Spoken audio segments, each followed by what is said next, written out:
আসসালামু আলাইকুম। আপনাদের মাঝে সুন্দর একটি রেসিপি নিয়ে আসলাম।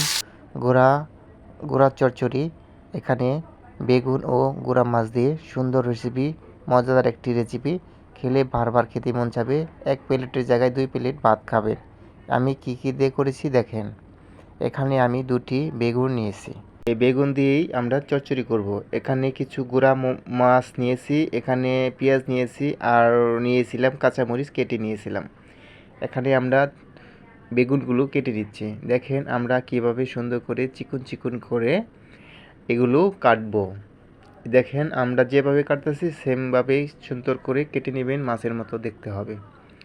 দেখেন এইটা কয়টা ফালা দেওয়ার পর এইভাবে চিকন করে কেটে নিতে হবে। দেখেন আমরা কিভাবে কেটে নিচ্ছি বেগুনটি। আমরা এই বেগুনটি সুন্দর করে কেটে নিচ্ছি। এইভাবে আমরা সব বেগুনগুলো কেটে নিয়েছি। দেখেন শুধু দেখানোর জন্য। তারপরে এটা ভালো করে আমরা ধুয়ে এখন আমরা কড়ার মধ্যে বেগুনগুলো দিয়ে দিচ্ছি। দেখেন আমরা বেগুনগুলো চিকন চিকন করে কেটে তারপরে কড়ার মধ্যে দিয়ে দিলাম।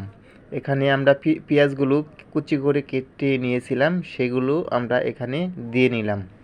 তারপরে এখানে দেখেন তারপরে দিব আমরা সেই কাঁচামরিচ ফালা করে কেটে নিয়েছি সেইগুলো। তারপরে এখানে দিব গুঁড়া মাছ, যেগুলো আমরা ভালো করে ধুয়ে পুঁটি মাছ করে নিয়েছিলাম। এখন আমরা এখানে লবণ স্বাদ মতন দিব, আপনার স্বাদ মতো আপনারা দিতে পারেন। এখানে আমরা হলুদ দিয়ে নিলাম, তারপরে 1 চামচ গুঁড়া মরিচ দিয়ে নিলাম। এখানে 5 স্পেশালি মশলা অল্প একটু দিয়ে নিলাম। এখানে আমরা সরিষার তেল অল্প দিয়ে নিলাম। আপনাদের পছন্দ মতো আপনারা তেল যেরকম খান দিয়ে দিবেন। আমি একটু তেল কম খাই আমরা, এর জন্য আমরা অল্প দিয়েছি। তারপরে এইভাবে ভালো করে আস্তে আস্তে করে আলতো করে ভালো করে মিহি করে মশলাগুলো এর সাথে মিক্স করতে হবে। দেখেন আমরা কিভাবে এখানে অল্প খরচের ভিতরেই অনেক সুস্বাদু একটি রেসিপি হবে। তারপরে হালকা অল্প করে আমরা একটু পানি নিয়ে নিলাম, একদম অল্প একটু পানি নিয়ে নেবেন। তারপরে এটা ভালো করে আবার মিক্স করতে হবে। দেখেন আমরা আবার একটু ভালো করে মিক্স করে নিচ্ছি। দেখেন কিভাবে মিক্স করে নিচ্ছি। এখন হ্যাঁ হয়ে গেছে। এখন আমরা এটা ঢাকনা দিয়ে ঢেকে দিব। ঢাকনাটা ঢেকে দিলাম, দিয়ে এখন আমরা চুলার মধ্যে বসিয়ে দিছি। দেখেন আমাদের এখানে অল্প অল্প হচ্ছে। এইভাবে একটু অল্প অল্প করে এইভাবে নেড়ে নেবেন হালকা করে, যেন মাছগুলো না ভাঙে। তারপরে এভাবে সুন্দর করে আবার ঢাকনা দিয়ে আমরা ঢেকে দিব। এভাবে কয়েকবার আপনারা ঢাকনা খুলে দেখবেন কীরকম হচ্ছে।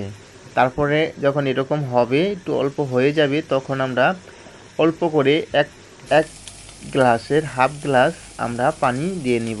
আপনারা আপনাদের পছন্দ মতো দিয়ে নেবেন, কারণ বেগুনগুলো অল্পতেই সিদ্ধ হয়ে যায়। এই পানিটা দেওয়ার কারণ হলো মাছগুলো সুন্দর করে সিদ্ধ করার জন্য, ভিতরে জানি ময় মশলা সবই জানি ঢুকে।